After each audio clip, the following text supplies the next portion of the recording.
Matthew chapter 9. And let's read beginning in verse number 3. Matthew 9, verse 3.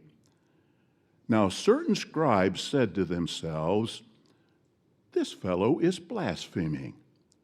Jesus, knowing their thoughts, said, "Why are you thinking wicked things in your hearts?" So notice Jesus could read hearts there as a perfect human. What about his messianic king?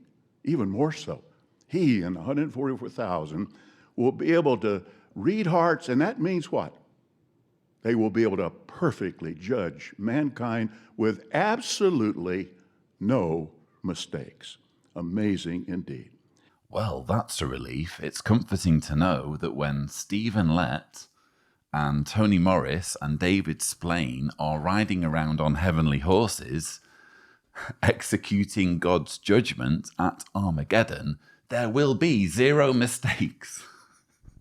This is the assurance we've just been given in the final talk of the 2022 annual meeting.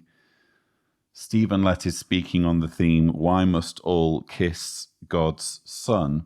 And towards the end of that talk, he gives a numbered list of various superpowers that Jesus will use when he is God's messianic king ruling over a paradise earth. And one of these superpowers is his ability to judge people's heart condition. And we just saw Stephen Lett read a verse from Matthew proving that Jesus had this superpower of being able to read people's heart conditions. And the reason why I'm showing you this clip, quite apart from the fact that it, again, just exposes the clumsiness and oafishness of the governing body, I personally find it fascinating hearing them speak on almost any subject because it's just so obvious, isn't it, that there's nothing remarkable here. There's no wisdom. But on this occasion, what I found interesting was the trickery. I think what Stephen Lett is doing here is very clever.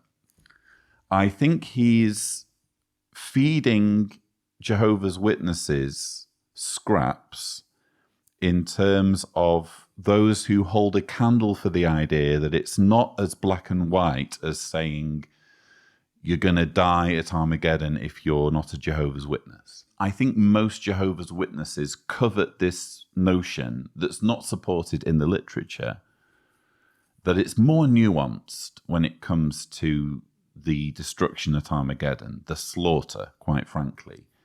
Jesus is going to read everyone's hearts, and it's on that basis that people will be killed. You're only going to die if you've got a bad heart.